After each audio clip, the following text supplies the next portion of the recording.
وعباد الرحمن الذين يمشون على الأرض هونا وإذا خاطبهم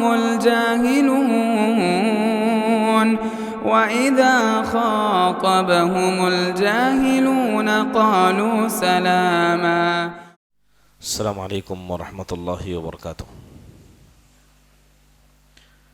الحمد للہ رب العالمین والصلاة والسلام على سید الانبیاء والمرسلین نبینا محمد وعلى آلہ وصحبہ اجمعین، اما بعد.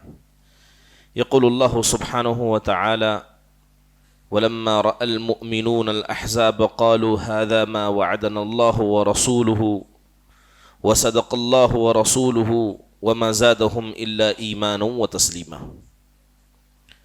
اللہ سبحانہ وتعالیٰ کا ارشاد ہے کہ جب مومنوں نے احزاب کو دیکھا تو کہا کہ یہی وہ وعدہ ہے جو اللہ اور اس کے رسول نے ہم سے کیا تھا.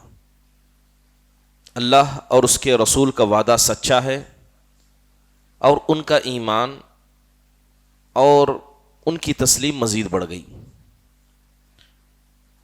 نبی صلی اللہ علیہ وسلم کی زندگی میں جتنے بڑے بڑے حادثات اور جنگیں پیش آئیں، ان میں سے ایک بڑی جنگ غزوۃ الاحزاب یا جسے ہم خندق کہتے ہیں وہ تھی. نبی صلی اللہ علیہ وسلم احد کے میدان میں جو کچھ ہوا اور فیصلہ جنگ کی شروعات میں مسلمانوں کے حق میں تھا، لیکن جبل رومات پر جب صحابہ سے غفلت ہوئی تو نتیجہ آخر میں بدل گیا. اس کے بعد نبی صلی اللہ علیہ وسلم برابر مدینہ میں تھے، چھوٹی موٹی لڑائیاں برابر جاری تھی، لیکن بنو نضیر کے سردار اور اسی طرح بہت سارے یہودیوں کی یہ سازش تھی اور یہ ان کی دیرانہ تمنا تھی کہ اللہ کے نبی صلی اللہ علیہ وسلم کو ختم کیا جائے، اسلام کو دبا دیا جائے. لہذا وہ وقتاً فوقتاً مشرکین مکہ کو جنگ پر ابھارا کرتے. آخرکار ایسا ہوا کہ حوی بن اخطب جو بنو نضیر کے سرداروں میں سے اور ان خبیث یہودیوں میں سے ایک تھا جنہیں اللہ کے نبی صلی اللہ علیہ وسلم نے مدینہ سے جلا وطن کر دیا تھا. لہذا یہ مکہ پہنچتا ہے اور کہتا ہے کہ آپ مسلمانوں کے خلاف جنگ کے لیے تیار ہو جائیے، ہماری طرف سے جو مدد چاہیے آپ کو ملے گی. اور یہی کام وہ بنو غطفان کے پاس جاتا ہے جو مشرکین مکہ کے بڑے قبیلوں میں سے اور مکہ سے قریب رہنے والے بڑے قبیلوں میں سے تھا، اور بنو غطفان سے جا کر بھی اسی طرح کی باتیں کرتا ہے. اس کے علاوہ چاہے وہ کنانہ ہو، تہامہ ہو، بنو سلیم ہو، جو مکہ کے رہنے والے ارد گرد بڑے بڑے قبیلے تھے، ان سب سے ایسی ہی گفتگو ہوتی ہے. لہذا تمام قبائل یہ لڑنے کے لیے تیار ہو جاتے ہیں. اور یہ پہلی مرتبہ تھا کہ صرف مشرکین مکہ نہیں بلکہ مکہ کے ارد گرد کے بڑے بڑے جنگجو قبیلے بھی اللہ کے نبی صلی اللہ علیہ وسلم سے لڑنے کے لیے تیار ہو گئے. لہذا ان سب نے اتفاق کیا کہ فلاں وقت میں، فلاں مہینے میں اور فلاں دنوں میں ہم مدینہ کی طرف چل پڑیں گے. اور آخرکار ایسا ہی ہوتا ہے. چاہے وہ مشرکین مکہ ہو جن کی تعداد 4000 تھی، یہ وقت طے کر کے مدینہ کی طرف سفر کرتے ہیں. ان کی تعداد 4 تھی، لیکن اگر بنو غطفان کو لیا جائے، بنو کنانہ، تہامہ، بنو سلیم، سارے قبائل کو لیا جائے تو ان کی تعداد 6000 کے اندر بن جاتی ہے. تو کل ملا کر 10,000 کا ایک لشکر جرار مدینہ کی طرف روانہ ہو جاتا ہے. نبی صلی اللہ علیہ وسلم کو اس کی خبر ہو جاتی ہے. اب اللہ کے نبی صلی اللہ علیہ وسلم حسب معمول فوراً صحابہ سے مشورہ کرتے ہیں. اب مشورے کے اندر بہت ساری باتیں آتی ہیں، لیکن سب سے بہترین مشورہ جس پر آخرکار عمل ہوا وہ حضرت سلمان فارسی رضی اللہ عنہ کا تھا.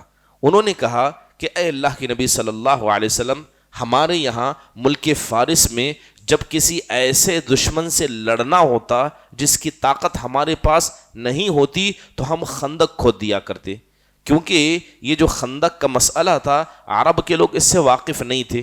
انہیں نہیں پتا تھا کہ جنگ کا یہ بھی طریقہ ہوتا ہے۔ اللہ کے نبی صلی اللہ علیہ وسلم نے مشورے کو قبول کیا اور فوراً عمل کرنے کا حکم دیا۔ لہذا ہر 10 آدمی پر 40 قدم خندق کھودنے کی ذمہ داری دی گئی اور خندق کھودنے کا کام شروع ہو گیا۔ یہ بات سمجھ لیں کہ خندق کھودنے کے وقت میں نہ تو مسلمانوں کے پاس ساز و سامان تھا بلکہ سخت سردی کا زمانہ تھا۔ صحابہ اکرام رضوان اللہ علیہ مجمعین کام میں لگ جاتے، بلکہ نبی صلی اللہ علیہ وسلم خود بھی خندق کھودنے میں برابر شریک تھے۔ آپ صحابہ کو دیکھتے کہ وہ بڑی جاپشانی کے ساتھ خندق کو کھود رہے ہیں تو اللہ کے نبی صلی اللہ علیہ وسلم شعر کہہ کے ان کو دعائیں دیا کرتے۔ آپ کہتے اللہم لا عیش الا عیش الآخرہ فاغفر الانصار والمہاجرہ، کہ اے میرے پروردگار آخرت کی زندگی ہی زندگی ہے، اے میرے پروردگار تو انصار اور مہاجر کی گناہوں کو تو معاف کرنا۔ یہاں تک کہ صحیح بخاری کی روایت میں ہے کہ نبی صلی اللہ علیہ وسلم خندق بھی کھود رہے تھے اور وہاں سے مٹی نکال کر باہر لا کر بھی ڈال رہے تھے، یہاں تک کہ نبی صلی اللہ علیہ وسلم کا کندھا ہو یا آپ کا پیٹ کا حصہ جو کپڑے سے ڈھکا نہیں تھا، اتنا دھول اللہ کے نبی صلی اللہ علیہ وسلم کے جسم پر تھی کہ دھول کی وجہ سے آپ کی شکم کی جلد بھی ڈھک چکی تھی۔ اور حالت کیا؟ مسلمانوں کی بھوک کی حالت۔ صحابہ اکرام آتے ہیں اور اللہ کے نبی صلی اللہ علیہ وسلم سے بھوک کی شکایت کرتے ہیں اور کہتے ہیں کہ اے اللہ کے نبی، بھوک نے ہمیں توڑ دیا۔ اپنے پیٹ کو نکال کر دکھاتے ہیں کہ صحابہ نے اپنے پیٹ پر ایک ایک پتھر باندھ دیا تھا۔ اللہ کے نبی صلی اللہ علیہ وسلم نے اپنا پیٹ نکال کر دکھایا جس پر 2 پتھر بندھے ہوئے تھے۔ اسی درمیان کئی ایک ایسے صحابہ تھے جو مسلمانوں کی ان حالت سے واقف تھے۔ آخرکار حضرت جابر بن عبداللہ رضی اللہ عنہ نے یہ حالت دیکھ کر، ان کے پاس ایک بکری کا بچہ تھا، لہذا اس کو ذبح کیا اور ارادہ کیا کہ اللہ کے نبی صلی اللہ علیہ وسلم اور آپ کے قریبی ساتھیوں کو دعوت دوں۔ لہذا گئے اور جا کر بڑے رازدار انداز سے اللہ کے نبی کو دعوت دی، مگر اللہ کے نبی صلی اللہ علیہ وسلم نے سارے خندق کھودنے والے صحابہ کے درمیان علی اعلان کر دیا، اور اس وقت ان کی تعداد 1000 کی تھی۔ اللہ کے نبی صلی اللہ علیہ وسلم اتنی بڑی 1000 کی تعداد کو لے کر سیدھے جابر بن عبداللہ رضی اللہ عنہ کے گھر پر تشریف لائے۔ حضرت جابر حالت دیکھ کر پریشان ہوئے۔ اللہ کے نبی نے کہا کہ جس ہانڈی میں تم نے کھانے کو رکھا ہے اسے ویسا ہی رکھنا۔ لہذا اللہ کے نبی صلی اللہ علیہ وسلم کے حکم سے ہانڈی کو چولہے پر باقی رکھا گیا، اور اس کے بعد صحابہ کی مہمان نوازی شروع ہو گئی۔ یہ یقیناً نبی صلی اللہ علیہ وسلم کے معجزات میں سے ایک معجزہ تھا کہ ایک ہی بکری کا بچہ تھا، مگر 1000 کی تعداد میں جتنے صحابہ تھے سب نے شکم سیر ہو کے کھایا، بلکہ شروعات میں جو ہانڈی کا حال تھا آخر تک ویسے ہی وہ باقی رکھا۔ محترم حاضرین، اس کے علاوہ ایک اور معجزہ نبی صلی اللہ علیہ وسلم کے لیے اس جنگ میں یہ ہوا کہ حضرت نعمان بن بشیر رضی اللہ عنہ کی بہن کچھ کھجوریں اپنے دامن میں باندھ کر لائی، اور ان کا ارادہ تھا کہ اپنے بھائی کو اور اپنے والد کو وہ کھجوریں دے۔ لہذا اللہ کے نبی نے ان کو کھجور لے جاتے دیکھا۔ آپ نے پوچھا کہ کیا ہے؟ بتایا گیا کھجور ہے، تو اللہ کے نبی نے ان سے مانگ لیا اور ایک کپڑا بچھا کر اس پر کھجور کو ڈال دیا، اور سارے خندق والوں کو دعوت دی کہ وہ آئیں اور کھجور کو لے جائیں۔ لہذا صحابہ اکرام آتے اور اس کھجور کو لے جاتے، یہاں تک کہ جتنے کھجور ڈالے گئے تھے وہ بڑھتے جا رہے تھے۔ آخرکار وہ کھجور بڑھ کر کپڑے سے باہر نکلنے لگے، اور 1000 کی تعداد میں سارے صحابہ نے وہاں سے کھجور لیے، مگر وہ کھجور اللہ کے فضل سے ختم نہیں ہوئے۔ محترم حاضرین، جب یہ سارا معاملہ چل رہا تھا، کیونکہ جو خندق کی کھدائی تھی 1 اور 2 دن کا معمولی کام نہیں تھا، بلکہ یہ بڑا مضبوط کام تھا، بلکہ کئی مرتبہ ایسی پریشانیاں صحابہ کے سامنے آئی جس کا حل براہ راست ان کے پاس نہیں تھا۔ حضرت جابر بن عبداللہ رضی اللہ عنہ کی روایت ہے کہ وہ اللہ کے نبی کے پاس آئے، کیونکہ جہاں وہ خندق کھود رہے تھے ایک چٹان نما بڑا ٹکڑا ان کی نگاہوں کے سامنے آ گیا، نہ اسے توڑا جا رہا تھا نہ اسے چھوڑا جا رہا تھا۔ اللہ کے نبی صلی اللہ علیہ وسلم کے پاس آ کر شکایت کی، حال کیا ہے کہ 3 دن سے بھوکے ہیں، کچھ کھایا نہیں ہے اور ایسی حالتیں۔ اللہ کے نبی صلی اللہ علیہ وسلم کے پاس شکایت کی تو اللہ کے نبی نے کہا کہ چلو میں آ رہا ہوں۔ آپ وہاں پر پہنچتے ہیں اور ایک ہی مار اس چٹان نما ٹکڑے کو مارتے ہیں کہ وہ ریزہ ریزہ ہو جاتا ہے۔ یہ بھی نبی صلی اللہ علیہ وسلم کی معجزات میں سے تھا۔ بلکہ ایک اور ایسا ہی قصہ صحیح بخاری کے اندر وارد ہے، اس کے اندر ہے کہ ایک چٹان نظر آئی جو ٹوٹ نہیں رہی تھی، تو اللہ کے نبی صلی اللہ علیہ وسلم سے شکایت کی گئی۔ آپ علیہ الصلوۃ والسلام پہنچتے ہیں اور آپ علیہ الصلوۃ والسلام پہلی مار اس چٹان پر ایسی مارتے ہیں کہ اس کا ایک بڑا ٹکڑا ٹوٹ جاتا ہے، اور اللہ کے نبی صلی اللہ علیہ وسلم کہتے ہیں کہ خوش ہو جاؤ کہ اللہ نے مجھے ملک شام دے دیا، ملک شام مجھے دے دیا۔ پھر آپ علیہ الصلوۃ والسلام نے کہا کہ میں ملک شام کے سرخ محلوں کو دیکھ رہا ہوں کہ اللہ نے اس کا وعدہ مجھ سے کیا ہے کہ یہ مسلمانوں کو دیا جائے گا۔ آپ نے دوسری مار ماری اور دوسرا بڑا ٹکڑا ٹوٹ گیا۔ پھر آپ نے کہا کہ خوش ہو جاؤ، اللہ نے فارس کے خزانے کی کنجیاں بھی مجھے دے دی، گویا ان کے میں سفید محلات کو دیکھ رہا ہوں کہ یہ سب مسلمانوں کے ہاتھ میں آئیں گے۔ پھر آپ نے تیسری مار ماری، پھر اس کے بعد کہا کہ خوش ہو جاؤ، میں یمن کو اور اس کے خزانوں کو دیکھ رہا ہوں، بلکہ ان کے بڑے بڑے داخل ہونے کے پھاٹکوں کو دیکھ رہا ہوں کہ مسلمان اس میں داخل ہو رہے ہیں۔ تو گویا اللہ کے نبی صلی اللہ علیہ وسلم کو مستقبل کی چیزیں دکھائی گئی، اور یقیناً یہ ساری چیزیں خلفائے راشدین کے زمانے میں ہو ایسے ہی۔ محترم حاضرین، صحابہ اکرام نے بڑی جافشانی کے ساتھ خندق کو مکمل کیا، اور ایسا ہوا کہ وہ قافلہ جو 10,000 کا تھا، جو اپنے غرور اور مسلمانوں کے قتل کے ارادے سے نکلا تھا، وہ مدینہ کے قریب آ کر پہنچتا ہے۔ حالتیں کیا تھی؟ اللہ تبارک و تعالیٰ نے صحابہ اکرام کی دل کی حالت کو قرآن میں بیان کرتے ہوئے کہا کہ جب مومنوں نے اتنے بڑے لشکر کو دیکھا تو کہا کہ اسی چیز کا وعدہ اللہ نے ہم سے کیا تھا، اللہ نے ہم سے کہا تھا کہ اللہ تمہیں چاہتا ہے، اللہ تمہیں آزمائے گا، لہذا اللہ اس کے رسول کا وعدہ سچا ہوا، اور صحابہ اور ایمان والوں کے دلوں میں ایمان اور بڑھ گیا۔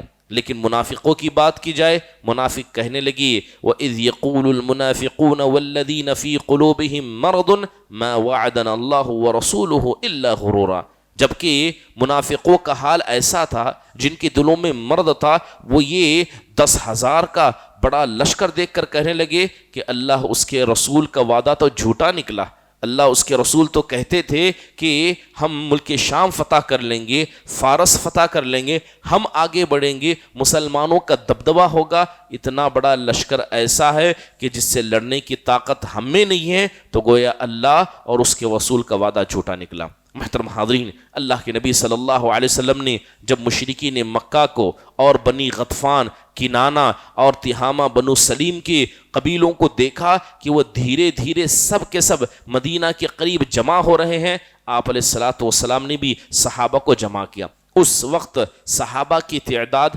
مدینہ کے اندر 3,000 سے زیادہ تھی، بلکہ 3,000 سے زیادہ لڑنے کے لیے تیار ہو گئے۔ اب یہ جو 10,000 کا اتنا بڑا لشکر تھا، کل مدینہ کے اندر اتنے لوگ نہیں تھے جتنے مشرکین مکہ لڑنے کے لیے پہنچے تھے، لہذا جیسے ہی وہ مدینہ میں داخل ہونا چاہتے ہیں تو زمین میں ایک بڑے گڈھے کو دیکھتے ہیں، خندق کو دیکھتے ہیں۔ اب انہیں نہیں سمجھ میں آیا کہ کیا کیا جائے، کیونکہ یہ خندق کا معاملہ یہ عرب کے یہاں پہلی مرتبہ دیکھا گیا تھا، نہ وہ اس کی تیاری کر کے آئے تھے، نہ یہ چیز ان کے سلیبس میں موجود تھی، لہذا دیکھ کر ہکا بکا رہ گئے۔ اب وہ لڑنے کے لیے آئے تھے لیکن آگے نہیں جا سکے۔ دوسری طرف خندق کے دوسری طرف مسلمان موجود تھے، جو کوئی خندق کے قریب آتا فوراً اس پر تیر برساتے، پتھر برساتے اور خندق کے قریب آنے نہیں دیتے، کیونکہ صحابہ کا مقصد تھا کہ خندق کے کسی کو قریب آنے نہ دیا جائے، ورنہ ہو سکتا ہے کہ مٹی کو پاٹ دیں، کوئی آنے کا راستہ بنا لے۔ بہرحال اللہ کے نبی صلی اللہ علیہ وسلم نے لشکر کو دیکھ لیا، لشکر نے مسلمانوں کے اس معاملے کو دیکھ لیا۔ اب مشرکین مکہ کے جو بڑے بڑے سردار تھے، جس کے اندر اکرمہ بن ابو جہل تھے، ابو سفیان تھے، یہ کوئی شغاف ڈھونڈ رہے تھے، کوئی ایسی جگہ ڈھونڈ رہے تھے جہاں سے پھلانگ کر مدینہ میں داخل ہوا جائے اور مسلمانوں کی طاقت کو توڑا جائے۔ بہرحال لگاتار اس کے قریب آتے جاتے رہے اور تیر اندازی کے ذریعے جنگ شروع ہوئی، لہذا مسلمان ادھر سے تیر برساتے، مشرکین مکہ ادھر سے تیر برساتے، لیکن کوئی آدمی نہ کود کر ادھر سے آ رہا تھا نہ یہاں سے کوئی جا رہا تھا۔ آخر کار کسی طرح مشرکین مکہ کے 3 سے 4 لوگ یہ کیا کیے ہیں، کود کر خندق میں داخل ہونے کی کوشش کر لی۔ حضرت علی رضی اللہ عنہ نے دیکھا کہ ایک چٹان کا ایریا تھا جس کے بازو خندق تھی، تو گھوڑوں کو لے کر عکرمہ بن ابو جہل اور 3 لوگ یہ خندق کے اس طرف پہنچ جاتے۔ حضرت علی دیکھتے ہیں، فوراً کچھ لوگوں کو لے جا کر وہاں ان کا مقابلہ کرتے ہیں، باقاعدہ جنگ ہوتی ہے۔ تو حضرت علی رضی اللہ عنہ ایک آدمی کو دعوت دیتے، وہ حضرت علی کو مبارزت کی دعوت دیتا ہے، دونوں نیچے اتر کر ایسی لڑائی کرتے ہیں کہ حضرت علی رضی اللہ عنہ اسے مار کر قتل کر دیتے ہیں۔ بقیہ 2 لوگ جب اس منظر کو دیکھتے ہیں تو جس راستے سے گھوڑے لے کر اندر آئے تھے اسی راستے سے وہ واپس چلے جاتے ہیں۔ حضرت علی نے دیکھا کہ یہ شغاف ہے، یہاں سے حملہ ہو سکتا ہے، تو باقاعدہ کچھ صحابہ کو انہوں نے وہاں پر لگا دیا۔ محترم حاضرین، یہ جنگ کی حالت ایسی تھی کہ مشرکین لگاتار اندر آنے کی کوشش کر رہے ہیں، مسلمان ان کو برابر روک رہے ہیں۔ یہی ایسی حالت تھی کہ اللہ کے نبی صلی اللہ علیہ وسلم سے کچھ نمازیں چھوٹ گئی، کیونکہ حالت ایسی ہے کہ کب کوئی اندر آئے، کب کوئی حملہ کرے نہیں پتا تھا۔ صحیح بخاری کی روایت سے دیکھا جائے تو ایک روایت کے اندر آتا ہے کہ ظہر کے بعد سے جنگ کے حالات ایسے تھے، تیر اندازی اتنی تیز چل رہی تھی کہ مغرب کا وقت ہو گیا، سورج غروب ہو گیا، نہ اللہ کے نبی نے عصر پڑھی نہ مغرب پڑھی۔ اللہ کے نبی صلی اللہ علیہ وسلم کو یہ چیز اتنی تکلیف دہ گزری کہ نماز ان کی وجہ سے چھوٹ گئی۔ اللہ کے نبی نے بد دعا دی، اللہ کے نبی نے کہا کہ اللہ ان کی قبروں کو آگ سے بھر دے، انہوں نے ہمیں نمازوں سے تک روک دیا۔ بلکہ دوسری روایت میں آتا ہے کہ اللہ کے نبی صلی اللہ علیہ وسلم کی 4 نمازیں چھوٹ گئی، ظہر سے لے کر عشاء تک ساری نمازیں اللہ کے نبی کی چھوٹ گئی۔ تو اللہ کے نبی صلی اللہ علیہ وسلم نے تمام نمازوں کو ترتیب کے ساتھ، ظہر، عصر، مغرب اور عشاء، ان تمام نمازوں کو ایک کے بعد دیگر باجماعت کے ساتھ ادا کیا۔ محترم حاضرین، یہ تیر اندازی کا سلسلہ جاری رہا، حالانکہ اس میں جسم کی طاقت سے زیادہ صبر کی طاقت معنی رکھتی تھی۔ تاریخ میں لکھا گیا کہ بڑے مشکل سے 6 مسلمان اس کے اندر شہید ہوئے اور 10 مشرکین مکہ مارے گئے۔ انہی لوگوں میں جو شہید ہوئے ان میں ایک عظیم الشان صحابی حضرت سعد بن معاذ رضی اللہ عنہ تھے۔ ایک تیر آتا ہے اور ان کے ہاتھ کو لگ جاتا ہے، بعض روایتوں میں آتا ہے کہ گردن کے قریب وہ تیر لگتا ہے اور اس کی وجہ سے ان کے جسم کی بڑی رگ کٹ جاتی ہے اور خون بہنے لگتا ہے۔ تو حضرت سعد بن معاذ رضی اللہ عنہ جو لگاتار اللہ کے نبی کے ساتھ تھے، خزرج کے بڑے سردار تھے، بنی اشہل کے ذمہ دار تھے، انہوں نے اللہ سے دعا کی، کہا کہ اے میرے پروردگار، اگر تو نے مجھے اب تک اس لیے زندہ رکھا تھا تاکہ میں دین کی خدمت کر سکوں، اے اللہ میری زندگی کو باقی رکھ۔ لیکن کیونکہ جنگ ختم ہونے کے قریب تھی، وہ اندر نہیں آ پا رہے تھے، تو مشرکین مکہ اور بنو غطفان کے حوصلے پست پڑ چکے تھے، تو دعا کرتے ہوئے کہنے لگے، اے اللہ تعالیٰ مجھے اب تک زندہ رکھنا، اے اللہ مجھے تب تک زندہ رکھنا جب تک کہ کیا ہے میں ان یہودیوں کے معاملے کو طے نہ کر دوں۔ اسی درمیان ہوا یہ کہ وہ حوی بن اخطب جس نے اصل میں مشرکین مکہ کو جنگ پر ابھارا تھا، اب اس نے ایک اور خطرناک کام کیا۔ اس کام کیا کیا کہ وہ یہودیوں کے پاس گیا جن کا سردار کعب بن اشرف تھا۔ کعب بن اشرف یہ بنو قریظہ کا سردار تھا، اور بنو قریظہ کے لوگ یہ مسلمانوں کے پیٹھ کے پیچھے تھے۔ مسلمانوں کے پیٹھ کے پیچھے بنو قریظہ یہودیوں کا قبیلہ، بیچ میں مدینہ، اور مدینہ کے سامنے خندق کھودی گئی تھی۔ تو حوی بن اخطب یہ کعب بن اشرف کے پاس جاتا ہے اور اسے جا کر ورغلاتا ہے کہ تم نبی صلی اللہ علیہ وسلم کا ساتھ چھوڑ دو اور اس غزوۃ الاحزاب میں کیا ہے تم مشرکین مکہ کا ساتھ دو۔ بار بار ورغلاتا ہے تو کعب بن اشرف کہتا ہے کہ میں نے محمد بن عبداللہ صلی اللہ علیہ وسلم سے صرف اچھائی، وفا اور سچائی دیکھی ہے، میں آپ کو دھوکہ نہیں دینا چاہتا۔ اگر میں آپ کو دھوکہ دوں گا تو جس طرح یہودیوں کے دیگر قبیلے مدینہ سے نکال باہر پھینکے گئے ہمارا بھی یہی حال ہوگا۔ حوی بن اخطب اللہ کے نبی صلی اللہ علیہ وسلم کے خلاف اسے برابر ابھارتا رہا۔ اسی درمیان ایک واقعہ یہ پیش آیا، کیونکہ مسلمان جہاں مدینہ میں موجود تھے چھوٹے چھوٹے ٹیلے وہاں موجود تھے. اللہ کے نبی نے ساری عورتوں اور بچوں کو ایک جگہ اکٹھا کیا تھا. فوج سامنے اتنی زیادہ تھی کہ آپ نے ان کی نگہبانی کے لیے یعنی عورتوں اور بچے کی نگہبانی کے لیے الگ فوج کا انتظام نہیں کیا تھا. اسی درمیان حضرت صفیہ بن عبد المطلب نبی صلی اللہ علیہ وسلم کی پھوپھی وہاں موجود ہیں اور صرف ایک صحابی حضرت حسان بن ثابت ان کے ساتھ تھے. تو ایک یہودی ان کے گھر کے قریب منڈلانے لگا, ان کے ٹیلے کے قریب منڈانے لگا. تو حضرت صفیہ نے حضرت حسان سے کہا کہ آپ تلوار لیں, جائیں اس کو قتل کر دیں, کیونکہ اگر وہ دیکھ لے گا اور جا کر یہودیوں کو بتا دے گا کہ مسلمان عورتوں کی حفاظت کے لیے بچوں کے لیے کوئی نہیں ہے تو ہو سکتا ہے کہ یہ اور یہودیوں کو بلا کر لے آئے. حضرت حسان بن ثابت کہتے ہیں کہ اے صفیہ, آپ جانتی ہیں کہ میں اس طرح کا آدمی نہیں ہوں کہ میں قتل کروں, کسی کو ماروں. آخرکار حضرت صفیہ رضی اللہ عنہا نے موقع پایا, بڑی لکڑی لی اور آگے چل کر اس یہودی کو اتنا مارا کہ اس یہودی کو انہوں نے قتل کر دیا. اور یقین جانیے اگر وہ یہودی وہاں سے بچ کر جاتا, دوسرے یہودیوں کو بتاتا, ان کے سامنے تو ایک زرین موقع تھا کہ مسلمانوں کی عورتوں پر حملہ کیا جائے. اب ہوا یہ کہ جب حی بن اخطب لگاتار کعب بن اشرف کو یقین دلاتا رہا اور کہتا رہا کہ اتنا بڑا لشکر ہے, یہ اللہ کے نبی کو ختم کر دے گا, یہ صحابہ کو ختم کر دے گا اور مدینہ پورا تمہارا ہوگا, لہذا تم ایسا کرو کہ تم نبی صلی اللہ علیہ وسلم کا ساتھ چھوڑ دو. آخرکار وہ وقت آیا کہ یہودیوں نے اللہ کے نبی صلی اللہ علیہ وسلم کے ساتھ دھوکہ کر دیا اور مشرکین مکہ کے ساتھ ملنے کا ارادہ کر دیا. اب حالت ایسی یہ ہے کہ اتنا بڑا لشکر ہے, اس سے لڑنے کی طاقت نہیں ہے, مسلمانوں کی نمازیں چھوٹ رہی ہیں اور سب آنے والوں کو روک رہے ہیں. اسی درمیان مدینہ کے اندر سے, مدینہ کے پیچھے سے یہودیوں کا یہ دھوکہ, یہ بڑی خطرناک چیز تھی. اللہ کے نبی صلی اللہ علیہ وسلم کو پتا چلا کہ یہودیوں نے اللہ کے نبی کو دھوکہ دیا ہے. اللہ کے نبی صلی اللہ علیہ وسلم بالکل پریشان ہو گئے.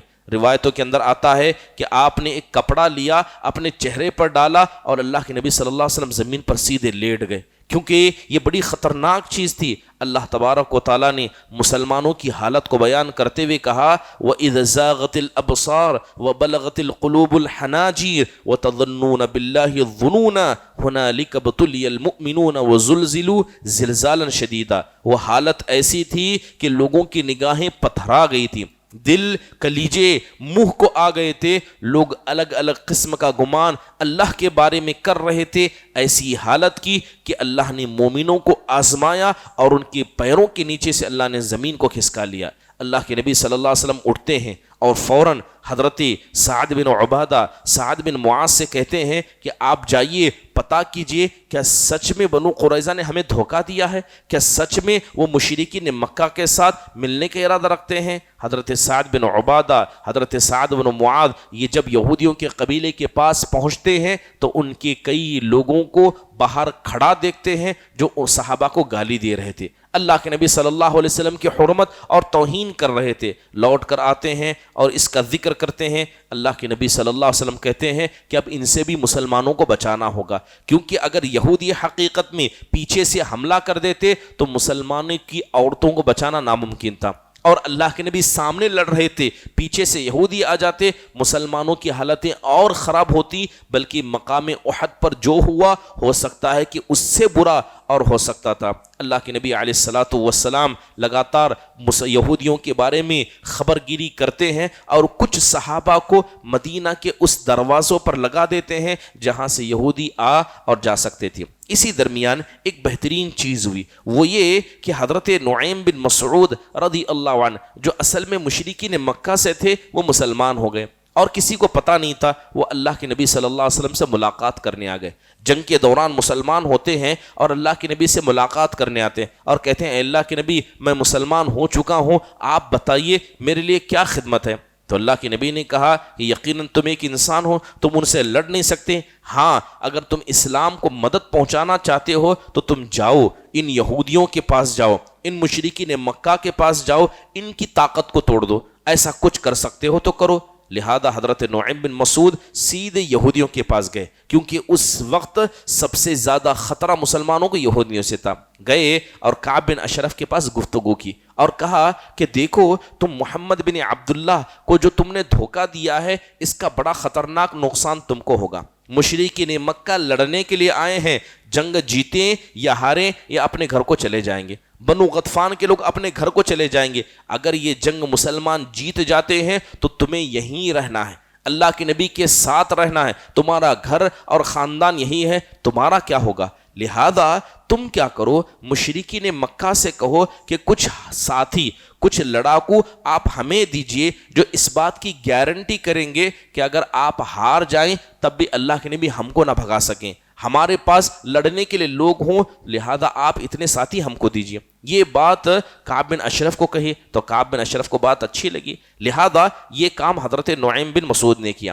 پھر حضرت نعیم بن مسعود مشرکین مکہ کے پاس گئے اور جا کر کہنے لگے کہ تم نے یہودیوں کو اپنے ساتھ لینے کا وعدہ کیا، لیکن یہودیوں پر بھروسہ مت رکھنا، کیونکہ انہیں ڈر ہے کہ کہیں ہو سکتا ہے کہ اگر اللہ کے نبی جنگ جیت جائیں گے تو ان کی طاقت کم ہوگی، تو اب وہ تم سے تمہارے لوگ مانگیں گے، تم سے تمہارے جنگجو مانگیں گے، اور حقیقت میں جنگجو مانگ کر یہ اللہ کے نبی کے حوالے کر دیں گے اور اللہ کے نبی ان کو قتل کر دیں گے، تو یہودی گویا آپ کا ساتھ بھی دے رہے ہیں مگر آپ کے لوگوں کو بھی مروا رہے ہیں، اگر جنگ جیت بھی جائیں گے تو اللہ کے نبی ان کے ساتھ کچھ برا نہیں کریں گے، یہ ان کا ارادہ ہے۔ پھر یہی کام انہوں نے بنو غطفان کے پاس جا کر کیا۔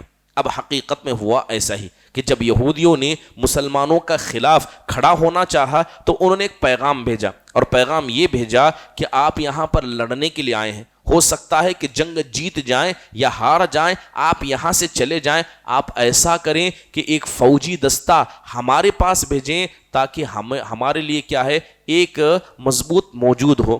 اللہ کے نبی صلی اللہ علیہ وسلم کا یہ معاملہ اتنا خطرناک ثابت ہوا، حضرت نعیم بن مسعود رضی اللہ عنہ کی کوشش اتنی کامیاب ہوئی کہ سب کے دل ایک دوسرے کے لیے ٹوٹ گئے، نہ اب یہودی مشرکین کا ساتھ دینا چاہ رہے ہیں، نہ مشرکین اپنے آدمی ان کو دینا چاہ رہے ہیں، تو گویا ایک اعتبار سے ان کی فوج کے اندر کھلبلی مچ گئی۔ اس طرف اللہ کے نبی صلی اللہ علیہ وسلم لگاتار دعائیں کر رہے تھے، اللہ تعالیٰ سے کر رہے تھے، اللہم منزل الکتاب سریع الحساب احزم الاحزاب اللہم احزمہم والزلزلہم۔ اللہ کے نبی دعا کر رہے تھے، کہہ رہے تھے کہ اے میرے پروردگار، اے کتاب کو نازل کرنے والے، اے لشکروں کو لے جانے والے، اے اللہ اس لشکر کو تو کیا ہے ہضم دے، اے اللہ تو اس لشکروں کو کیا ہے نقصان پہنچا دے، انہیں ہرا دے، ان کے پیروں کے نیچے سے زمین کو تو ختم کر دے۔ اللہ تبارک و تعالیٰ نے آپ کی دعاؤں کو سنا، لہذا سردی کا وقت تھا مگر تیز ہوائیں چلنے لگی، اتنی تیز ہوائیں چلی کہ مشرکین مکہ اور اسی طرح احزاب کے جو ٹینٹ تھے وہ اڑنے لگے، انہوں نے جو کھانا پکانے کے لیے دیگیں رکھی تھی وہ بھی گر گئے۔ اسی درمیان حضرت جبرائیل علیہ السلام فرشتوں کو لے کر اترتے ہیں اور کہتے ہیں اے اللہ کے نبی آپ خوش ہو جائیے، اور مشرکین مکہ کی طرف جاتے ہیں اور سب کے دلوں میں رعب کو ڈال دیتے ہیں۔ آخرکار ایسا ہوا کہ سردی سخت ہو گئی، ہوائیں تیز ہو گئی، طوفان آ گیا، اور فرشتوں نے مشرکین مکہ کے دلوں میں، یہودیوں کے دلوں میں ایسا ڈر ڈال دیا کہ اب لڑنے کی طاقت ان کے پاس باقی نہ رہی۔ رات میں یہ سب کچھ ہوگا، جیسے ہی صبح ہوتی ہے اللہ کے نبی فجر کی نماز ادا کرتے ہیں، آپ حضرت حذیفہ بن یمان سے کہتے ہیں کہ جائیے دیکھیے حالات کیا ہیں، کیونکہ مسلمان خود قریب تھا کہ سردی میں جم جائیں۔ حضرت حذیفہ بن یمان نماز پڑھ کر جب جاتے ہیں تو کیا دیکھتے ہیں کہ وہ میدان، وہ مدینہ کے باہر کا حصہ جہاں فوج ہی فوج تھی، سب فوج خالی ہے، میدان خالی ہے۔ گویا ایک اعتبار سے رات کا طوفان مشرکین مکہ اور بنو غطفان پر ایسا بھاری پڑا کہ سب کے سب وہاں سے چھوڑ کر چلے گئے۔ یہ تقریباً 1 مہینے کا معاملہ تھا، یعنی 1 مہینے تک لگاتار مدینہ کا محاصرہ کیا گیا، لیکن اس کے بعد ان کی طاقت ٹوٹ گئی۔ محترم حاضرین، جیسے ہی یہ معاملہ ہو گیا اللہ کے نبی کو بتایا گیا کہ اللہ کے نبی مشرکین مکہ جا چکے ہیں، ان کے پاس لڑنے کی ہمت نہیں ہے، تب اللہ کے نبی صلی اللہ علیہ وسلم نے ایک بات کہی، آپ نے کہا کہ اب وہ 10,000 کا لشکر لے کر بھی ہمیں توڑ نہیں پائے، اس کے بعد کبھی توڑ نہیں پائیں گے، اب اس کے بعد ہم ان سے لڑیں گے، ہم ان کے گھروں میں داخل ہوں گے، ہم ان کی طرف جا کر لڑائی کریں گے، اب وہ ہمارے پاس آنے کی طاقت نہیں رکھ سکتے۔ اور حقیقت میں ہوا ہی ایسے۔ اس کے بعد کی ساری جنگوں کو دیکھیں، اللہ کے نبی مشرکین مکہ کے پاس گئے، اللہ کے نبی اب اٹیکنگ پوزیشن میں آ گئے تھے، آخرکار معاملہ ایسا ہوا کہ اللہ تعالیٰ نے مسلمانوں کو اس میں کیا ہے فتح دے دی، مسلمانوں کو نقصان کم ہوا، مشرکین مکہ کے حوصلے ٹوٹ گئے۔ اللہ کے نبی صلی اللہ علیہ وسلم گھر میں داخل ہوتے ہیں، اپنی جسم سے کیا ہے جنگ کے کپڑوں کو اتار کر غسل کر رہے ہوتے ہیں، اسی درمیان حضرت جبرائیل اللہ کے نبی کے پاس تشریف لاتے ہیں اور کہتے ہیں اے اللہ کے نبی صلی اللہ علیہ وسلم کیا آپ نے جنگ کا لباس اتار دیا؟ جبکہ اللہ کے فرشتوں نے ابھی جنگ کا لباس نہیں اتارا ہے۔ کہا کہ کیا باقی ہے؟ کہا کہ یہ بنو قریظہ یہودی جنہوں نے مسلمانوں کو دھوکہ دیا ہے، ان کا فیصلہ باقی ہے، آپ جنگ کا لباس دوبارہ پہن لیے۔ اللہ کے نبی صلی اللہ علیہ وسلم دوبارہ لباس پہنتے ہیں، سارے صحابہ کو جمع کرتے ہیں اور فوراً حکم دیتے ہیں، ظہر کے وقت یہ بات ہوتی ہے، فوراً حکم دیتے ہیں کہ سب کے سب عصر کی نماز بنو قریظہ کے پاس پڑھیں۔ اب ان کا فیصلہ ہے، لہذا صحابہ اکرام جو 3000 کی تعداد میں تھے، یہ سب کے سب مل کر سیدھے کہاں پہنچے؟ بنو قریظہ کے قبیلے کے پاس پہنچے۔ اب یہودیوں کے پاس کوئی اختیار نہیں تھا کہ کیا کیا جائے۔ کعب بن اشرف نے اپنے قلعے کو بند کر لیا، اور ان کے مضبوط قلعے تھے، لمبے وقت تک رہ سکتے تھے، لیکن حضرت جبرائیل علیہ السلام اور فرشتے بھی وہاں پہنچ جاتے اور برابر یہودیوں کے دل میں رعب کو، ڈر کو اس طرح ڈالتے ہیں کہ آخرکار کعب بن اشرف صاف طور پر مشورہ کر کے کہتا ہے کہ ہمیں اللہ کے نبی صلی اللہ علیہ وسلم سے بات کرنی پڑے گی، آپ کے اس محاصرے کو ختم کرنا پڑے گا۔ اللہ کے نبی صلی اللہ علیہ وسلم کے ایک صحابی حضرت ابو لبابہ رضی اللہ عنہ، کیونکہ پہلے وہ یہودیوں کے حلیف تھے، ان کو بھیجا جاتا ہے، ان کو بلایا جاتا ہے۔ حضرت ابو لبابہ جاتے ہیں اور جا کر یہودیوں سے گفتگو کرتے ہیں اور کہتے ہیں کہ آپ بتائیے ہمیں کیا کرنا چاہیے؟ تو حضرت ابو لبابہ کہتے ہیں کہ تمہیں اللہ کے نبی کی بات ماننی چاہیے، فیصلہ جو بھی ہوگا۔ تو کعب بن اشرف کہتا ہے کہ اگر میں اپنے ہتھیار کو ڈال دوں تو کیا ہوگا؟ حضرت ابو لبابہ فوراً اشارہ کرتے ہوئے کہتے ہیں کہ تم سب کی گردنوں کو کاٹ دیا جائے گا، تمہیں چھوڑا نہیں جائے گا۔ یہ بات گویا حضرت ابو لبابہ نے بغیر سوچے سمجھے کہہ دی، اور انہیں اس بات کا اندازہ ہوا کہ میں نے صحیح نہیں کیا، یہ اللہ کے نبی صلی اللہ علیہ وسلم کے بارے میں مجھے یہ بات نہیں کہنی چاہیے تھی، حالانکہ حقیقت میں آگے ایسے ہوا۔ لہذا حضرت ابو لبابہ رضی اللہ عنہ نے اس بات کو بڑی غلطی مانا اور سیدھے وہاں سے لوٹ کر مسجد نبوی چلے گئے، اللہ سے معافی مانگی، اپنے آپ کو ایک ستون سے باندھ لیا، کیونکہ گویا ایک اعتبار سے اللہ کے نبی کے پری پلان کے بارے میں انہوں نے بتا دیا کہ آپ یہودیوں کے ساتھ کیا کرنے والے ہیں۔ آخرکار یہودی نیچے اترتے ہیں، اپنے قلعے کو کھول دیتے ہیں اور وہ کہتے ہیں کہ ہمارا فیصلہ ہوگا، مگر ہم اللہ کے نبی صلی اللہ علیہ وسلم کے فیصلے پر راضی نہیں۔ ہمارے پرانے تجارتی پارٹنر حضرت سعد بن معاذ ہمارے بارے میں جو فیصلہ کریں گے ہم اس فیصلے پر راضی ہیں۔ اب حال کیا تھا؟ حضرت سعد بن معاذ کا ان کو تیر لگا تھا اور بڑی رگ کٹ چکی تھی، خون بہت زیادہ بہہ چکا تھا۔ اللہ کے نبی صلی اللہ علیہ وسلم نے مسجد نبوی کے بازو میں ان کے لیے ایک ٹینٹ لگایا تھا جس میں ان کو رکھا گیا تھا۔ اللہ کے نبی صلی اللہ علیہ وسلم صحابہ جب نماز پڑھتے بار بار ان کی زیارت کیا کرتے تھے۔ آخرکار حضرت سعد بن معاذ کے جب وہ فیصلے پر راضی ہو گئے تو اللہ کے نبی نے حضرت سعد بن معاذ کو بلا بھیجا۔ وہ چلنے کی حالت میں نہیں تھے، گدھے پر بیٹھ کر ان کو لایا گیا۔ جب ایسے ہی حضرت سعد بن معاذ آتے ہیں، اللہ کے نبی کہتے ہیں قوموا الی سیدکم، کہ یہ تمہارے سردار ہیں، کھڑے ہو جاؤ۔ سب کھڑے ہو جاتے ہیں۔ اللہ کے نبی صلی اللہ علیہ وسلم حضرت سعد بن معاذ سے کہتے ہیں کہ اے سعد، یہ لوگ تمہارے سامنے موجود ہیں، یہ تمہارے فیصلے پر راضی ہیں۔ آپ دیکھیں کہ جب حضرت سعد بن معاذ وہاں پہنچے تو ان کے اپنے قبیلے کے لوگوں نے لگاتار حضرت سعد سے کہا کہ آپ فیصلہ نرمی کا کیجئے، کیونکہ ان لوگوں سے ہمارے تجارتی روابط ہیں۔ برابر ان کے کان بھرے جا رہے تھے۔ حضرت سعد بن معاذ پہنچے اور کہا اے اللہ کے نبی صلی اللہ علیہ وسلم، آج ان کا ایسا فیصلہ کروں گا کہ جس فیصلے میں کسی ملامت کرنے والے کی ملامت سے نہیں ڈروں گا۔ اے اللہ کے نبی صلی اللہ علیہ وسلم، جتنے ان میں لڑنے کے لائق ہیں سب کو قتل کر دیجئے۔ اے اللہ کے نبی، ان کے بیوی بچوں کو غلام بنا لیجئے، کیونکہ انہوں نے اللہ اس کے رسول کو دھوکہ دیا۔